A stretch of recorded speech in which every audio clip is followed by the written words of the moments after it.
아이를 키울 때 애가 셋이라서 육체적으로 많이 힘들었죠. 아이들에게 힘든 모습은 보일 수가 없으니까 샤워기 틀고 울기도 하고, 근데 엄마가 불안하고 이게 조절이 안 되면 아이가 자기 약점을 보여주지 않아요. 자기가 사랑하는 엄마가 더 불안하면 안 되니까. 그 모습을 보고 이게 아이는 엄마를 보고 이렇게 닮아가려고 하는구나, 내가 아프면 내가 힘들면 그게 아이들에게 전염이 되는구나 라는 생각에 그거를 조금 해결하기 위해서 노력을 많이 했어요. 그래서 행복 연습이다, 행복 연기다 라는 내용도 제가 소개를 했는데요. 안녕하세요. 데일리 여성 구독자 여러분, 양소영 변호사입니다. 이번에 오늘도 불안한 엄마들에게란 제목으로 책을 냈습니다. 아이를 키울 때 애가 셋이라서 육체적으로 많이 힘들었죠. 바닥에 이렇게 누우면 몸이 바닥 밑으로 막 끌려 들어가는 느낌? 지금 나이가 들어서 번아웃이다라고 얘기를 하지만 그때는 매일매일이 번아웃인 상태에서 보냈던 것 같습니다. 그래서 어떤 날은 아이들에게 힘든 모습은 보일 수가 없으니까 목욕탕에 혼자 들어가서 샤워기 틀고 울기도 하고, 어떤 날은 아침에 애들이 하도 엄마를 불러내서 귀를 막고 있기도 하고, 힘든 날은 차 안에서 울고 들어가기도 하고, 그러면서 키웠던 것 같네요. 저는 변호사니까 이제 연수원을 다녔거든요. 그래서 연수원 동기들을 만나면 연수원 졸업하고 애 만났냐? 너는 뭐 한 게 뭐 있어? 뭐 이렇게도 막 그런 얘기도 듣기도 했어요. 그러면 제가 엄마이기도 하지만 내가 제대로 된 변호사로 과연 할 수나 있을까? 성공할 수 있을까? 뭐 이런 또 이제 자괴감, 다른 동기들을 앞서가는 모습 보면서 뒤처지지 않을까? 그다음에 또 어떤 사람들은 돈을 많이 모았다고 하면 나는 애 키우느라고 돈이 하나도 없는데 어떡하지? 뭐 이런 것들까지 여러 가지 고민이 많았죠. 제가 셋째를 낳고 구안화사가 왔어요. 구안화사가 오면은 이제 얼굴이 이렇게 비뚤어지거든요. 이제 저녁을 먹으려고 보는데 음식이 막 이렇게 흐르는 거예요. 그때 둘째가 제 얼굴을 보면서 계속 이러면서 이제 얘기를 하는 거예요. 그러니까 아이가 제 얼굴을 보고 똑같이 흉내를 낸 거죠. 그 모습을 보고 이게 아이는 엄마를 보고 이렇게 닮아가려고 하는구나, 내가 아프면 내가 힘들면 그게 아이들에게 전염이 되는구나 라는 생각에 그거를 조금 해결하기 위해서 노력을 많이 했어요. 그래서 행복 연습이다, 행복 연기다 라는 내용도 제가 소개를 했는데요. 사무실을 갔다가 퇴근하는 그 순간에는 아이들에게 행복한 모습을 보이기 위해서 연기를 하는 거죠. 근데 그렇게 하고 나니까 점점 제가 이게 또 익숙해지더라고요. 그래서 이게 행복해지려고 노력하면 행복해지는구나, 웃으면 굉장히 밝아진다, 웃으면 머릿속에 긍정행로가 돌아가서 웃을 일이 생긴다, 뭐 이렇게 얘기하잖아요. 그 하루를 어떻게 바라보는 거에 따라서 많이 달라지는 경험을 해서 저는 아이 키우는 동안에 애들에게 좋은 모습을 보여주고 하다 보니까 인격 수양이 된다고 할까? 그래서 제가 이 책을 부모 성장 에세이다 라고 했는데, 애들 키우면서 그런 모습을 보여주기 위해서 저도 하나씩 좀 변해갔다, 그래서 제가 좀 인간이 되어갔다, 이렇게 이제 후배들한테 얘기를 하기도 합니다. 그래서 애들 관련해서 균형을 잡기 위해서 저는 또 운동을 많이 시작을 했어요. 37살 때 남편한테 얘기를 했더니 그러면은 운동을 하러 갈 시간 동안 본인이 아이들을 보겠다고 하면서 집 근처에 있는 헬스클럽에서 3개월 쿠폰을 끊어다 주더라고요. 애들이 이제 다 같이 잠들어 있는 시간, 저 혼자만 갈 수 있는 시간 생각을 해보니까 새벽밖에 없더라고요. 그래서 새벽에 그 운동 쿠폰을 들고 처음 집을 나서서 가던 날 아침 새벽 그 공기를 잊을 수가 없습니다. 지금도 약간 이렇게 울컥하는데 정말 저만의 시간이 오랜만에 왔어요. 그리고 저를 위해서 새벽에 이제 운동하러 걸어가는데 이런 시간이 엄마에게 필요하구나 라는 생각을 했어요. 자기만을 위한 시간을 조금 보낼 필요가 있는데 엄마 퇴근 시간도 저는 좀 정했거든요. 그래서 애들이 하도 엄마를 끝까지 불러요. 특히 주말에는 엄마 퇴근 시간이 좀 필요했어요. 그래서 6시에 저녁을 먹고 이제 설거지가 끝나고 나면 엄마 이제 퇴근한다, 그 시간에는 저는 이제 욕조에 물을 받고 들어가서 저만의 힐링 시간을 좀 갖도록 했죠. 그 시간들이 저한테는 굉장히 소중했던 것 같습니다. 저는 사실 완벽한 엄마들의 피해자, 완벽한 아이의 스케줄을 챙기는 엄마, 그 다음에 막 엄마표 영어 학습 뭐 이런 거 읽으면서 자괴감 진짜 많이 느꼈거든요. 그래서 아마 박혜란 교수님 책이 저한테는 진짜 오아시스를 만난 느낌이었어요. 사실 지금도 제 삶도 완벽하지 못하고 그런 저를 받아들이는 것이 매일매일 저와의 싸움이기도 하거든요. 저는 완벽에 대해서 이런 것을 벗어 던지는 거, 그렇지 않아도 된다는 거, 저는 부모님, 엄마를 떠나서 한 사람으로서 필요하다고 생각을 합니다. 다만 이것을 잘해 나가기 위해서 성실히 노력하는 거는 필요하죠. 그래서 제가 대충 하되 꾸준히 해야 된다. 그러니까 삶이 일관성은 있어야죠. 제가 그래프로 설명을 드리면 이게 평행선이고 방향성만 잘 잡으면 시간이 지나면 점점 저는 이것보다 훨씬 많이 발전돼 있는 제 모습, 진화된 제 모습을 발견할 수 있거든요. 근데 그걸 처음부터 할 수 있다고 생각하면 아무도 할 수 없다고 생각을 해요. 그래서 완벽이란 단어 전 정말 싫어합니다.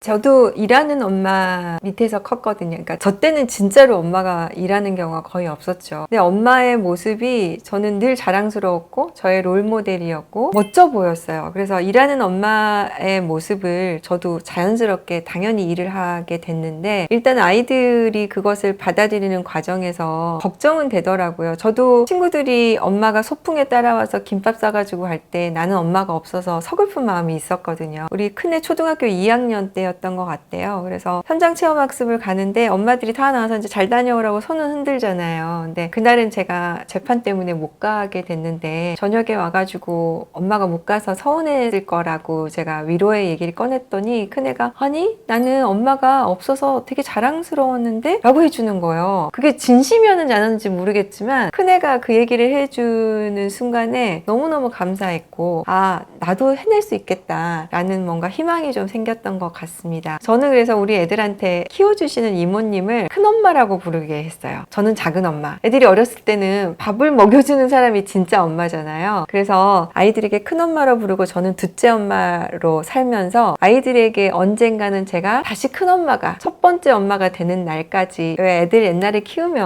엄마을이 필요하다고 하잖아요. 그래서 제가 못하는 부분은 그렇게 좀 채웠고 하나씩 도움을 받으면서 메꿔왔던 것 같습니다. 그래서 지금 돌이켜보면은 고마운 분들이 정말 많은 것 같아요. 그분들의 자리를 제가 잘 인정해 드리고 같이 한다면 아이들은 사랑을 2배, 3배 받는 게 될 수도 있어서 워킹맘들도 힘을 내실 수 있다고 생각을 합니다.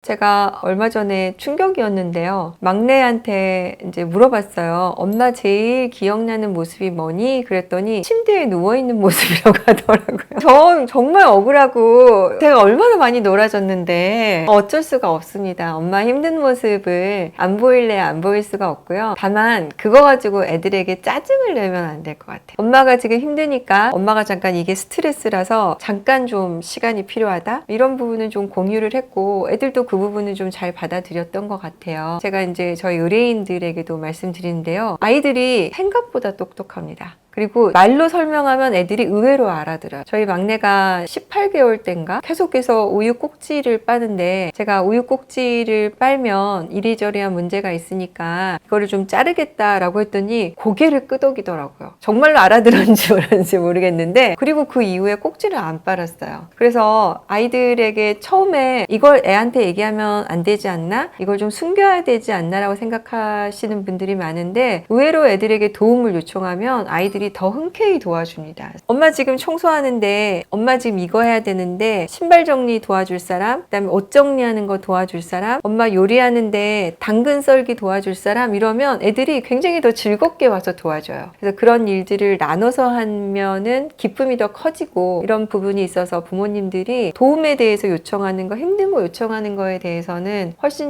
더 편하게 해도 아이들에게는 더 좋은 교육이 될 수 있다라는 생각을 시간이 지나면서 확신을 좀 갖고 있습니다.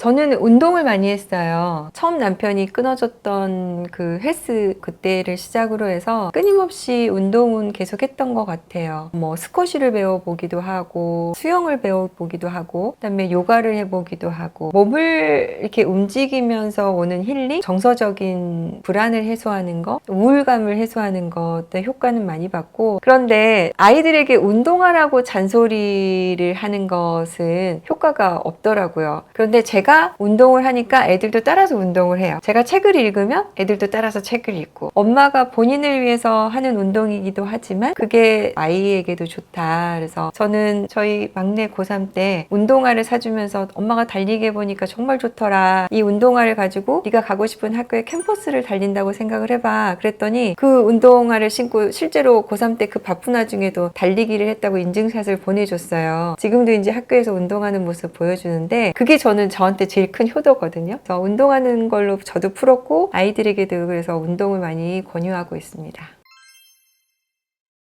제 마음 안에 있는 불안이나 감정, 이것들을 좀 분리하기 위해서 제 감정을 돌아보는 연습을 좀 많이 하는 편입니다. 그래서 제가 책 서문에도 불안일기를 써봤다라고 하는데요. 이게 의외로 이렇게 써보면 내 감정이 조금 더 명확해지고 그 불안이 실제로 일어났는지 아닌지 이것도 조금 객관적으로 보게 되고요. 그래서 나를 돌아보는 거 한 일주일 정도만 정말 써봐도 내 감정이 훨씬 더 객관화되면서 나를 돌아볼 수 있게 돼서 이게 육아에 있어서 굉장히 중요한 도움이 될 거라고 생각을 해요. 아이들을 위해서. 아이들도 일기 쓰는 거까지는 아니더라도 너도 이런 걸 한번 좀 적어봐. 엄마가 해보니까 굉장히 좋더라 라고 권해주시면 좋을 것 같아요. 제가 존경하는 김현수 교수님이 EBS에서 강의하는 걸 저도 한번 봤는데요. 0.1% 영재들에게는 이런 특징이 있었다. 최소한의 공통점이라고 해줄 만한 것 중에 하나가 메타인지가 있더라고요. 이 메타인지는 내가 어떤 걸 모르는지, 내가 어떤 상황인지, 내가 뭘 좋아하는지를 본인이 알 수 있어야 이걸 메꿀 수 있고 그 방향으로 갈 수 있다는 건데, 부모가 메타인지가 되잖아요. 그러면 당연히 아이에 대해서도 메타인지를 할 수 있는 상태로 바라보게 되는 거죠. 그래서 저는 이 연습이 좀 필요하고, 이 연습을 하다 보면은 아이의 불안이나 이런 부분에 대해서도 내가 훨씬 관대하게 대할 수가 있어요. 그러면 내가 애에 대해서 관대해지기 시작하면 아이도 자기 약점을 저에게 노출할 수가 있죠. 근데 엄마가 불안하고 이게 조절이 안 되면 아이가 자기 약점을 보여주지 않아요. 엄마한테 비난받거나 평가받거나 하니까. 그리고 자기가 사랑하는 엄마가 더 불안하면 안 되니까. 애들도 부모 생각 엄청 많이 하거든요. 그래서 엄마가 자기를 돌아보는 연습하는 거, 불안일기 써보시는 거 정말 강력하게 추천합니다. 생각보다 괜찮습니다.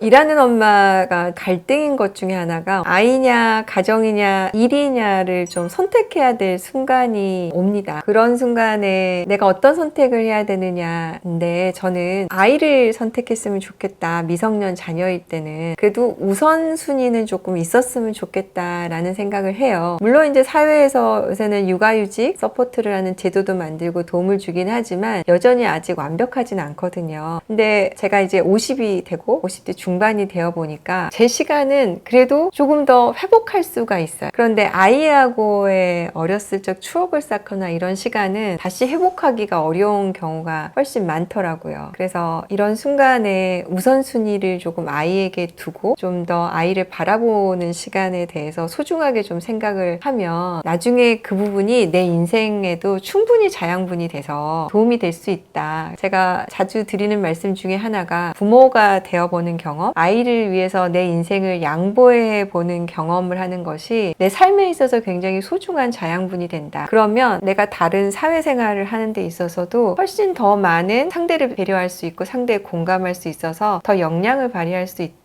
이렇게 생각을 합니다. 그래서 아이와의 지금 시간이 조금 힘드신 일하는 엄마들에게 화이팅! 잘할 수 있다. 이 시간을 잘 견디면 내일은 더 잘할 수 있다. 라고 좀 응원해 드리고 싶습니다.